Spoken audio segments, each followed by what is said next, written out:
desejar. Também, todos os slides estão nesse livro, Bereshit, a criação do Big Bang e a costela de Adão. Então, se você quiser anotar, anote. Em todas as poltronas da igreja nós temos um braço para anotação, caneta, bloco de anotação. É importante para a memória mecânica, mas também, se você desejar, nós temos livros à sua disposição. Nós vamos fazer uma oração, então. Pai amado, nós te louvamos, nós te agradecemos pela tua palavra e pelos tesouros que estão incluídos na mesma, que tanto nos acrescentam, nos edificam, nos fortalecem e elucidam dúvidas que muitas vezes trazemos ao longo de nossas vidas. E nós pedimos, Deus, continue o teu Espírito Santo a falar conosco nessa série de mensagens, nos abençoando. E o que nós pedimos, nós o fazemos agradecidos em nome de Jesus. Amém. E amém. Abra sua Bíblia em Gênesis, capítulo 1. E eu quero lembrar aos irmãos que nós, então, já tivemos 3 estudos nos quais nos abordamos a questão do início, do princípio, dos vários princípios. Não, a questão do princípio não é apenas um momento, existem vários momentos, podem significar vários períodos. Depois nós trabalhamos a respeito do dia zero, antes do primeiro dia da criação, quando nós falamos então sobre Big Bang, aquela grande explosão que aconteceu há cerca de 15 bilhões de anos e que foi gerando tudo que nós conhecemos hoje por matéria. Depois nós falamos a respeito da continuação do dia zero, e nós tratamos isso no domingo passado, quando nós falamos do tempo, a questão do desenvolvimento do tempo, a questão da aferição do tempo, da percepção do tempo, o tempo podendo ser percebido de maneira diferente conforme nós estivermos localizados, por exemplo, conforme a perspectiva do local. O tempo contado em Vênus é diferente do tempo contado na Terra, em relação ao dia, a duração do dia, por exemplo. E hoje, então, depois de 3 domingos, nós vamos avançar e vamos para o primeiro dia da criação, quando nós, então, vamos ler. Eu convido a que você abra a sua Bíblia, vamos ler a partir do versículo 1, vamos até o versículo 4, Gênesis 1, de 1 a 4. No princípio criou Deus os céus e a terra. A terra, porém, estava sem forma e vazia, e havia trevas sobre a face do abismo, e o Espírito de Deus pairava sobre as águas. Disse Deus: haja luz, e houve luz. E viu Deus que a luz era boa, e fez separação entre a luz e as trevas. Para nós falarmos de luz, nós temos que falar de trevas. E aqui eu não quero falar das trevas espirituais, das analogias ao termo trevas. Eu quero falar de trevas no sentido de ausência de luz. E, em primeiro lugar, nós queremos trabalhar no fato de que as trevas do universo foram criadas. E começamos dizendo o seguinte, que o espaço entre as estrelas não é vazio. A nossa percepção de vazio é a nossa percepção daquilo que nós notamos como aquilo palpável. Então, entre ele e ele, ou entre essa poltrona e aquela poltrona, é um espaço vazio, onde somente há ar. Então, nós temos que começar a entender um pouquinho, para falarmos da criação da luz, não, do momento que a luz aparece na Terra. Então, nós temos que perceber a questão do espaço. Nós lemos esse texto, disse Deus: haja luz, e houve luz, e fez separação entre a luz e as trevas. Nós já lemos esse texto agora. Pois bem, quando nós olhamos as estrelas, nós vemos entre elas enormes espaços, um espaço negro no fundo e aquelas estrelas claras ali. Mas como nós vemos, e nós vimos na teoria do Big Bang, que a maioria das coisas vai ser criada e vai ser criada como matéria. Então, não necessariamente o espaço entre as estrelas é um espaço vazio, mas é chamada de matéria escura. Nós vamos avançar. Eu sei que o início vai ser um pouco difícil, mas daqui a pouco nós vamos avançar e você vai entender. Existe uma grande astrônoma, aliás, uma das mulheres mais excelentes que a humanidade teve. Infelizmente, eu soube do falecimento dela há pouco tempo, eu creio que há 2 meses, Vera Rubin, uma grande astrônoma, uma grande física, astrofísica. Mas ela diz o seguinte, que ela mostra que as galáxias não giram como um conjunto complexo de estrelas livres, individuais, elas estão só girando, não. Existe uma matéria escura que a massa ainda não é compreendida, então isso ainda está sendo estudado, não é uma teoria totalmente definida, mas essa massa é que permite que as galáxias mantenham suas posições e elas se mantenham numa gravidade que as envolve. Então vamos lá. E aí nós então entendemos que o que parece ser trevas não necessariamente é vazio. O que parece ser trevas é matéria. E aí nós vemos o texto de Isaías que já dizia isso. Isaías, cerca de 740 anos antes de Cristo, no capítulo 45, versículo 7, ele diz o seguinte: eu, Deus, formo a luz e crio as trevas, Roshek. Então, Deus criou as trevas. Então, quando a Bíblia diz que Deus criou todas as coisas, Hebreus vai falar as visíveis e as invisíveis, Deus cria todo tipo de matéria, inclusive aquela que nós, pelos nossos olhos, não percebemos. Pelos nossos cálculos, ainda estamos entendendo, mas a matéria é escura. E aí nós vamos entender algumas questões, como os buracos negros, por exemplo. O termo buraco negro é um termo mais antigo e que as pessoas pensam que é um buraco que vai sugando todas as coisas para dentro. Não sei se você já viu Jornada nas Estrelas, você já viu essas séries, né, que tinham muitas teorias verdadeiras que balizavam o desenvolvimento dos roteiristas e a criação e a criatividade deles, naturalmente. Mas os buracos negros, na verdade, não são buracos. Nós podíamos dizer assim, uma palavra boa para buracos negros seriam aspiradores, grandes aspiradores. Imagine você um sol, mas um sol 10 vezes maior e completamente apagado. Você consegue imaginar essa cena? Um sol 10 vezes maior que o nosso, mas totalmente apagado. Ele tem uma gravidade muito grande. Isso é um buraco negro. Ele vai atraindo tudo para si, inclusive os fótons. Por isso, é chamado de buraco negro. Por quê? Porque a luz é atraída para ele, então tudo é apagado. É a questão gravitacional. Então, na verdade, os buracos negros, ou seja, essa grande treva que há no universo, é matéria. Então, volta a dizer, Deus quando diz, eu crio as trevas, não está dizendo que as trevas são a ausência de luz, mas as trevas também podem indicar como Deus criou. Então, Isaías não ia escrever algo do nada, não, Deus criou matéria escura, como a astrofísica ela garante e ensina.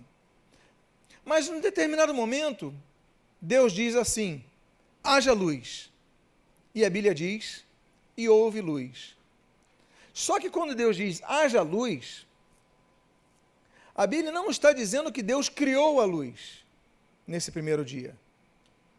Ele diz, haja luz. A Bíblia diz, e Deus disse Deus, haja luz, e houve luz, e viu Deus que a luz era boa, e fez separação entre luz e as trevas. Em primeiro lugar, Deus não criou a luz no primeiro dia. Deus não criou a luz no primeiro dia. Houve a luz no primeiro dia. Volto a dizer, a percepção do autor é importante. O Espírito Santo está na terra. A Bíblia diz no texto que nós lemos, e o Espírito de Deus pairava sobre a face das águas. O Espírito Santo vai iluminar os autores sagrados. A perspectiva é que eles vão começar a ver a luz no primeiro dia. Mas antes do primeiro dia, quando nós tratamos do dia zero, a Bíblia diz que no princípio criou Deus o quê? Os céus e a terra. A terra é Eretz, terra, mas céus é Shamaim. Shamaim significa não apenas céus, mas significa universo. Eu volto àquele estudo que nós demos sobre o Big Bang.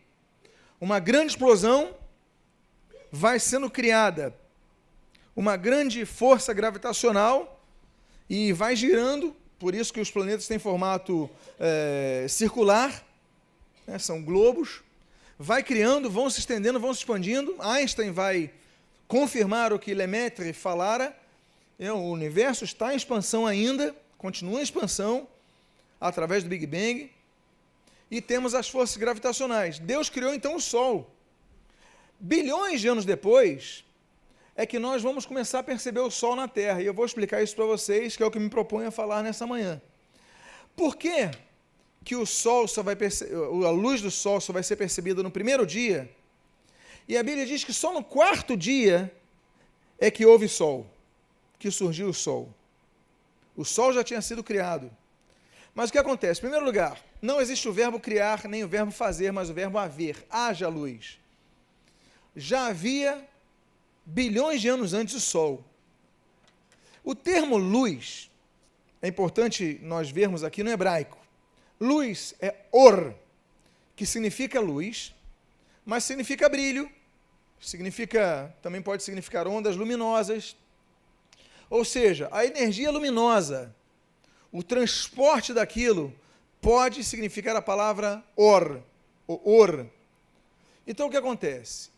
Como é que era a Terra quando vai ser construída? Vocês lembram que nesse período da criação, tudo é fogo. Nasce de a Big Bang, uma grande explosão, uma pequena bola de fogo, tudo é fogo, tudo está incandescente. O resfriamento da Terra vai demorar bilhões de anos. Ela é uma massa de fogo. E como todo o universo, há radiação. Há uma explosão de elementos que, inclusive, vão ser encontrados na Terra, vão ser encontrados em Vênus, vão ser encontrados em Júpiter. Há hidrogênio. Em quase todo o universo, você tem um padrão de hidrogênio, por exemplo. Então, não é coisa da Terra, é coisa que vai se expandir por todos. Vai ser uma herança, abre aspas, genética, fecha aspas, que demonstra que todo o universo faz parte de uma família só, de um ponto inicial, de um ponto fundamental, que é uma explosão inicial que desencadeia tudo.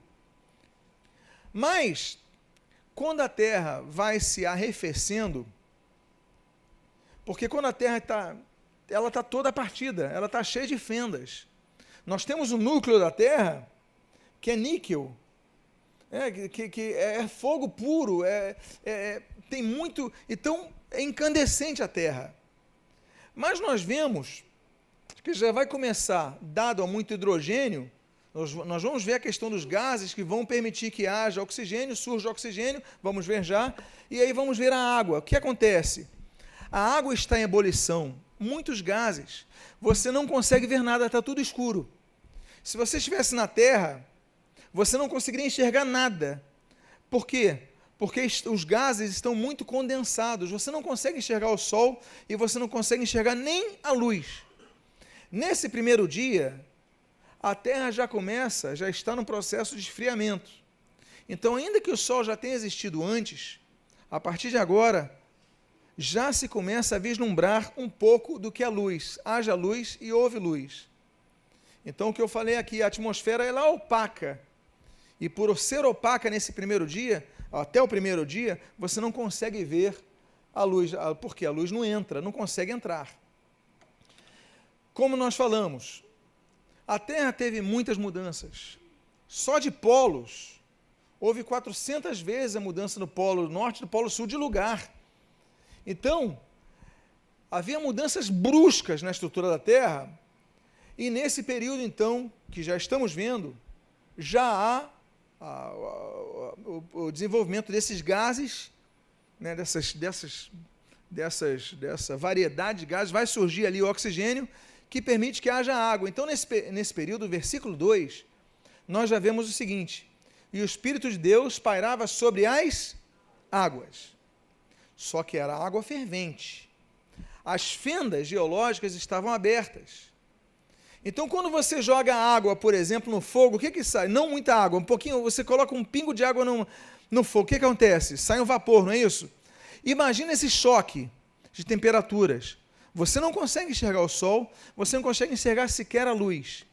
Mas, já havendo água, já mostra que já há um processo de resfriamento na Terra, então nós já percebemos a luz. A água é abundante. Mas, em contato com as explosões vulcânicas das fendas geológicas que estão submersas, então vai haver reação imediata que vai gerar excesso de gás e de vapor. E dentre esses gases, nós temos o surgimento, então, naturalmente, como nós já falamos, que vai gerar água ali, a questão do oxigênio. Então não se podia ver nada nesse período, a escuridão era completa. Somente quando a atmosfera ela começa a deixar de ser opaca para ser translúcida, é que a luz do sol começa a penetrar. E aí Deus, nesse período, ele ordena, né, na sua inteligência, ele então entende, olha, esse é o período que haja luz na terra, e houve luz. Começa então a luz a penetrar na terra. Então, lembre-se, a perspectiva que nós temos que ler esse texto é de baixo para cima, é da humanidade que está aqui para cima, ou seja, a luz está entrando, eu estou vendo de baixo para cima, a luz começa a entrar nesse período. Pois bem, naquele momento, então, a Terra começa a diminuir os choques de temperatura, e aí permitem isso. Vamos avançar aqui, já falei sobre isso. Eu não sei o que está vendo aqui, mas eu peço que tem que voltar, ainda não estou no segundo dia. Ok. Pode voltar, por favor? Volta 1, isso. A Terra começa a entrar num processo de resfriamento, estabilização, ok. E as fendas, elas começam a se cauterizar. Então, há uma diminuição muito grande da pressão, uma diminuição da temperatura, e os vapores, então, eles diminuem consideravelmente. Então, ainda que não pudesse se ver o sol, mas nós já começamos a perceber algo, que a Bíblia explicita no versículo número 4. Versículo 4 diz assim: e viu Deus que a luz era boa, e fez separação entre a luz e as trevas. A dissipação da opacidade da terra, da atmosfera, melhor, vai permitindo que a luz vá entrando na terra. Então, com a entrada da luz, começa a haver perspectiva de vida na terra, porque a luz vai gerar a possibilidade, quando Deus criar a vegetação, de fotossíntese. A fotossíntese vai permitir com que, por exemplo, na terra, os animais, eles comam, e até no fundo dos mares. Estivemos no meu aniversário visitando o Aquarrio, o aquário do Rio. E ali uma das primeiras coisas que você vê é o fitoplâncton e o zooplâncton. Miniaturas, mas aquilo que alimenta os animais marítimos. Então, nós começamos a ver já esse processo. Aí nós entramos no segundo dia. O segundo dia da criação, a terra ainda está quente, muito quente, mas continua o seu processo de resfriamento, e a atmosfera então vai se estabilizando. A Bíblia diz no versículo 6 ao versículo 8 o seguinte: e disse Deus, haja firmamento no meio das águas, e fez separação entre águas e águas. Dois tipos de águas? E fez separação entre águas e águas. Fez, pois, Deus o firmamento, e separação entre as águas debaixo do firmamento, e as águas sobre o firmamento. E assim se fez, e Deus chamou ao firmamento céus, e houve tarde de manhã o segundo dia. Pois bem, vocês lembram que após a grande explosão que cria o universo, cria o Shamaim, que, enfim, vai criando tudo, as poeiras cósmicas, elas vão sendo lançadas e por causa da gravidade, elas vão então se colidindo. E essas colisões, depois elas vão se separando, mas elas vão gerando várias reações químicas, como toda colisão. Então, essas colisões, as reações químicas, elas vão gerando e aumentando não apenas a massa da Terra, com as várias colisões, mas ela também vai atraindo mais poeira cósmica. E essas reações químicas, elas vão fazendo com que haja liberação de gases. E por causa da gravidade, esses gases vão ficando retidos. E aí nós temos um pouco da explicação, por exemplo, do isolante acústico que nós temos hoje, conhecemos hoje, que nos isola do resto do universo de maneira térmica e acústica, que é esse gás que nós chamamos de atmosfera. E outros gases também, que são o nosso escudo, como a camada de ozônio. Pois bem, então, já falei sobre isso, já começa a ser visto a Terra, e já começa a se preparar, então, para a vinda da vida, o surgimento da vida. Estamos no segundo dia da criação, na segunda grande era da criação. São milhões de anos que isso vai acontecer. Então, Deus permite, quando haja luz, que a atmosfera deixe a luz entrar, mas ele mantém a radiação ultravioleta distante por um escudo chamado ozônio. Então, esse escudo, que não permite a entrada de raios ultravioletas com tanta intensidade, Deus vai então preparando a Terra para receber vida. E aí nós temos então o que nós lemos no versículo 6 ao versículo 8. O surgimento do firmamento para haver vida. Eu vou reler o texto, mas eu vou colocar uma palavrinha que está em hebraico aqui. E disse Deus, haja firmamento, raquia, no meio das águas, e separação entre águas e águas, e fez, pois, Deus o firmamento, e a separação entre águas debaixo do firmamento, e as águas sob o firmamento. E assim se fez, chamou Deus ao firmamento, a raquia, céus, chamaim, e houve tarde de manhã o segundo dia. Então, já expliquei sobre isso. Agora, o que acontece? Deus começa a fazer separação entre as águas de baixo e o estado gasoso, o estado líquido e o estado gasoso, que é a parte de cima, as águas de cima. Então começa a haver nuvem, olha só a separação. E a atmosfera então começa a ficar num espaço onde Deus então vai permitir com que a vida se desenvolva. Por exemplo, nós temos então a definição da troposfera, que é onde nós estamos, a estratosfera, que é o nosso cobertor, e a mesosfera, que é a fronteira com o espaço que está acima das águas. E aí nós temos o começo da definição da vida. E aí nós temos a importância do peso do ar, a pressão atmosférica que vai sendo definida. Esse firmamento, ele vai, ao longo de um processo, milhões de anos, vai permitindo então a evaporação da água quente. Ela sobe, ela se então acopla naquilo que nós chamamos de nuvens, que colidindo vão descendo a água, e a água de maneira mais, digamos, a água potável a todos, a água que vai permitir com que haja vida. Então, há uma espécie de limpeza da água quando ela sobe. Então, nós temos a água salgada, que a gente não consegue beber, a água dos mares.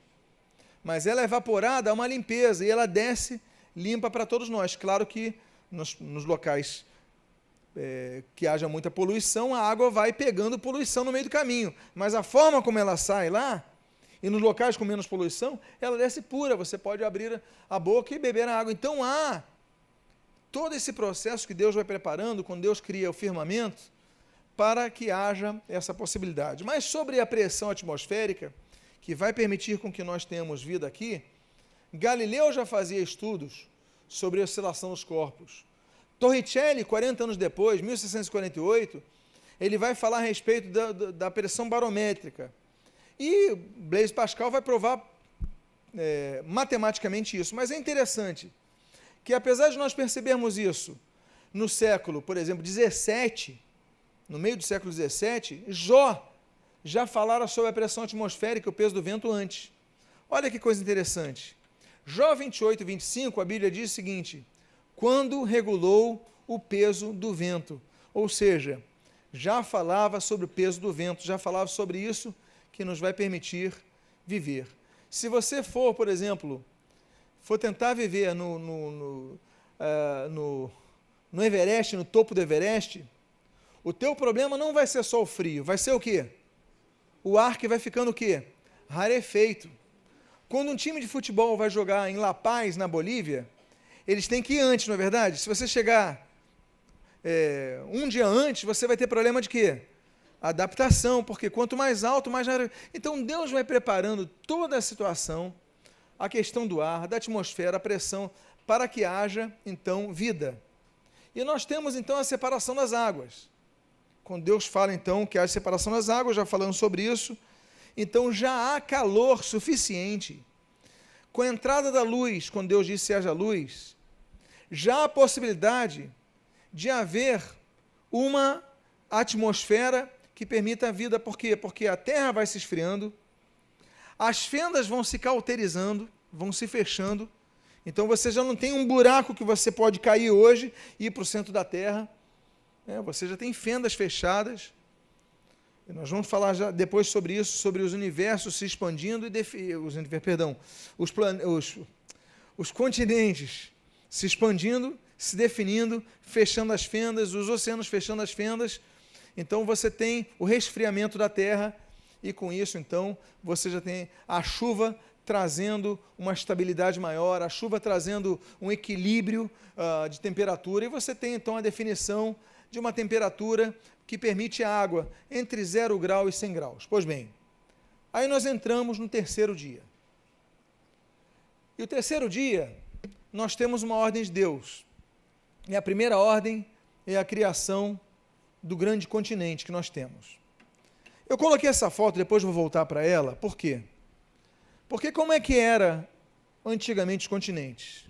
Você pode ver aqui a América do Sul, a África, a América do Norte, a Europa e a Ásia juntos, a Índia, a Antártica e a Austrália. Tudo isso, segundo Wegener, era uma massa só de continente. Por quê? Porque a Bíblia fala sobre isso, quando vai falar sobre a separação, num só lugar, das águas e da terra. Olha o que diz o versículo número 9 e o versículo número 10. Disse também Deus, então depois de todo aquele processo, resfriamento e tudo mais, há calor, começa a entrar luz, há calor, mas também há frio, porque a luz se vai. Então volta ao frio, a terra está se preparando.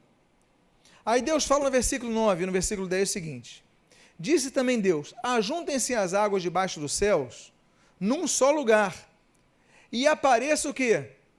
A porção o quê? Seca. E assim se fez. A porção seca chamou Deus terra, e ao ajuntamento dos mares, água. Então nós temos, volto a dizer, uma porção seca, uma só. Não como hoje, que há várias porções secas, mas uma só. Um grande continente, que alguns chamaram de Pangeia, Géia, de Guês, então nós temos aí de geografia, pan, de tudo, tudo numa só, uma grande terra chamada Pangeia. E nós temos então a Bíblia, mais uma vez se confirmando, a ciência, mais uma vez confirmando a Bíblia. Wegener vai falar sobre isso em 1915. Então, e ela só vai ser comprovada por Yuri Gagarin, quando ele vai ver do espaço sideral a Terra realmente como ela realmente é. Pois bem, a Pangeia, ela prova que há aproximadamente 400 milhões de anos os continentes estavam unidos. Então você vê como esse terceiro dia da criação, ele é realmente longo. Há 400 milhões de anos era um continente só. Hoje nós temos várias massas separadas, mas quando Deus criou, era uma coisa só. E aí nós temos, então, algumas provas sobre isso. Primeiro, a primeira prova é que as bordas dos continentes se encaixam.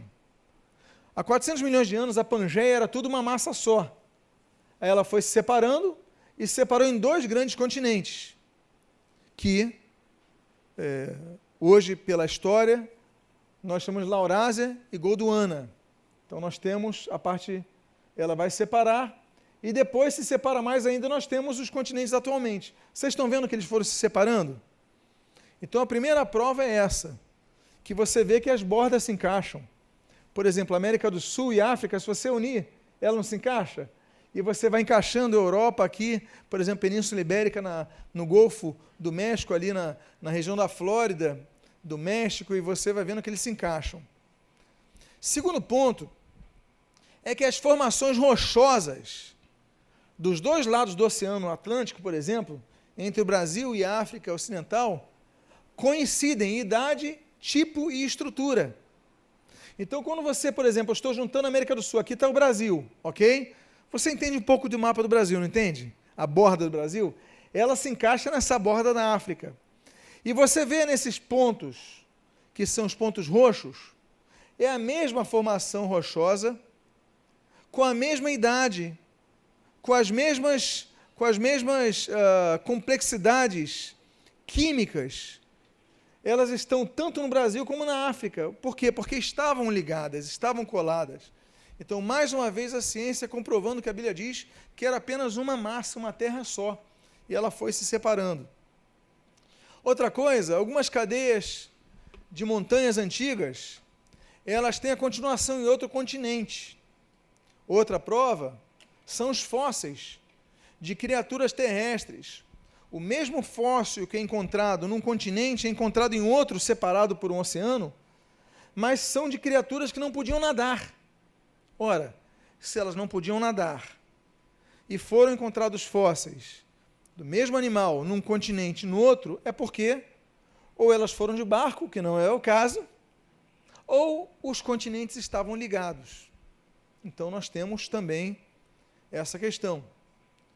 E a separação do continente, ela vai acontecendo e vai avançando, inclusive continuando no período do sexto dia, quando são criados animais, por exemplo, quando são criados vegetais. Então, nós temos o avançar disso pelos demais dias da criação, e ainda hoje, meus amados irmãos, deixa eu ver se eu coloquei aqui, esse movimento continua. Pastor, isso já parou? Ainda hoje há uma separação entre os continentes, só que é imperceptível. O deslocamento atual das placas é de 2 centímetros por ano, ou seja, a gente não percebe. É muito grande. O Brasil ficou, nesse ano, 2 centímetros mais distante da África. Isso daí, em termos de valores, é imperceptível.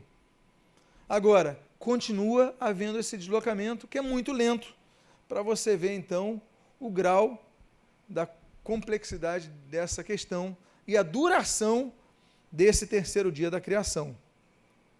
Agora, os maremotos, e é interessante que a Bíblia vai falar sobre isso, e a Bíblia sempre dando a base daquilo que a ciência depois vai provar. Eles tiveram parte na fragmentação intercontinental. É muito interessante. Para que essa primeira ordem de Deus, no terceiro dia da criação, fosse executado, foi necessário que ocorresse uma série de fenômenos naturais, que incluíam grandes ventos, tornados, furacões e enormes maremotos, para que a água aparecesse, que a terra aparecesse. Porque é o seguinte, como é que a terra vai aparecer? Ela vai aparecer, se tudo era água, por causa do calor, evaporação, é uma forma, sim.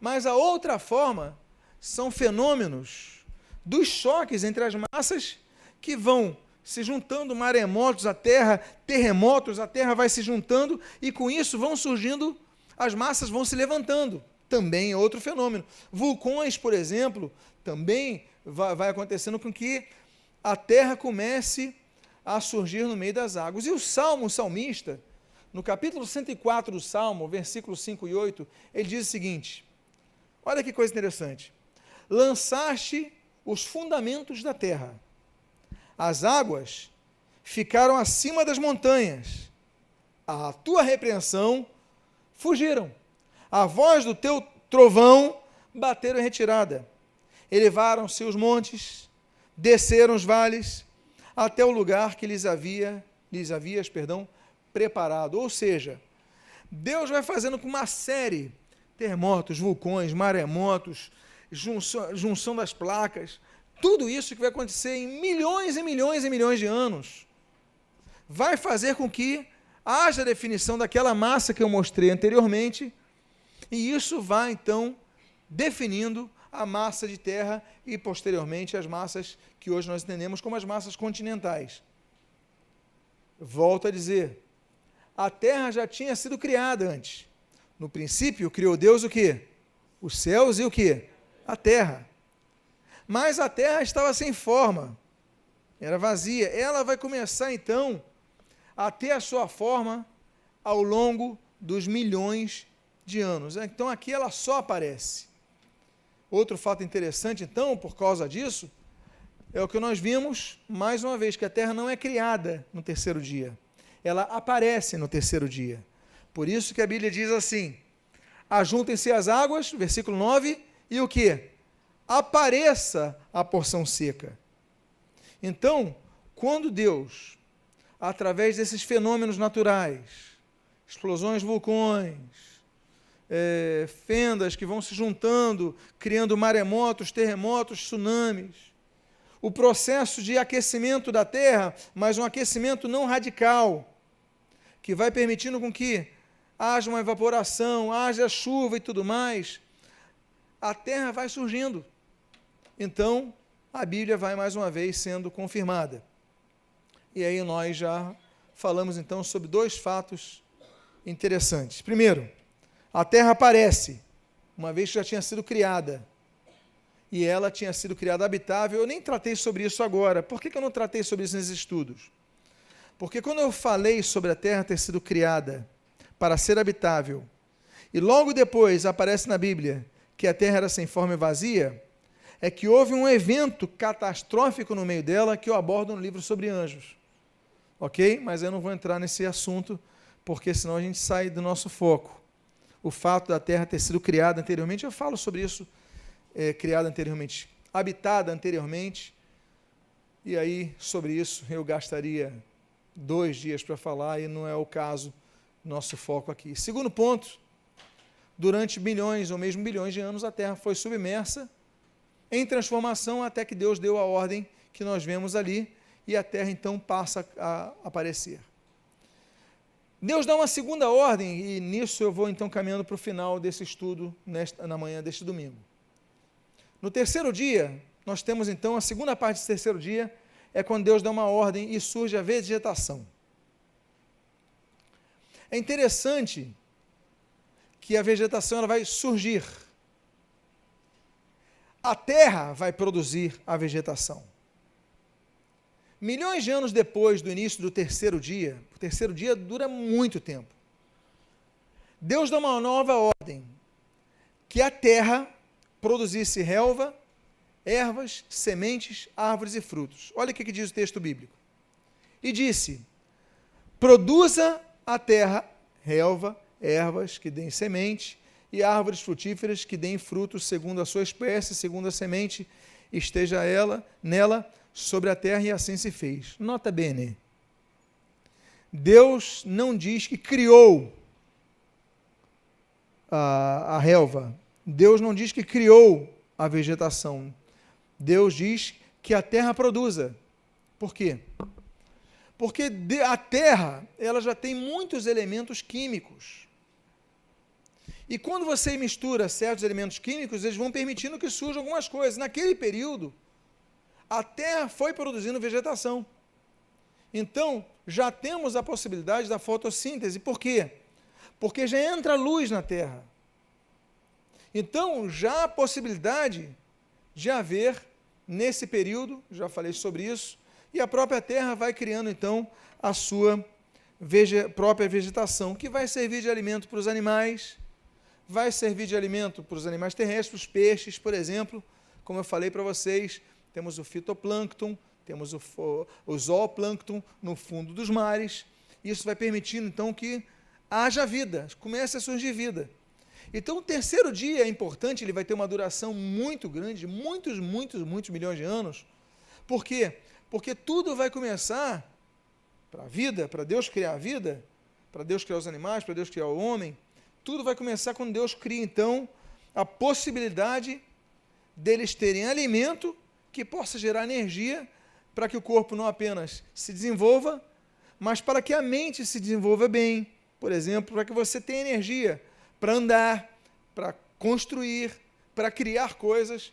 Então, tudo isso começa naquele terceiro dia. E no próximo domingo nós abordaremos, então, a questão do rico quarto dia da criação. Amém, queridos? Eu sei que muitas vezes nós utilizamos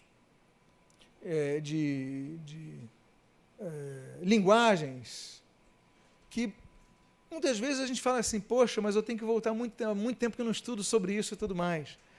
Mas é importante que nós, ainda assim, tratemos sobre esses assuntos para que a gente possa entender a criação do mundo. Amém, queridos? Como Deus criou todas as coisas. Eu espero que tenha sido edificante a sua vida, que Deus tenha abençoado a sua vida. Eu gostaria de fazer uma oração. Pai amado, em nome de Jesus, nós te agradecemos pela tua palavra, que foi aqui não apenas pregada, mas ela foi estudada, analisada e partilhada com o teu povo, pois nós temos um rico tesouro que muitas vezes está guardado ao longo de tantos anos, mas através do entendimento da tua palavra nós podemos perceber a grandiosidade que há no teu texto, a riqueza que tens a nos dar. Por isso, Pai, te agradecemos por essa série de estudos, que, creio eu, possa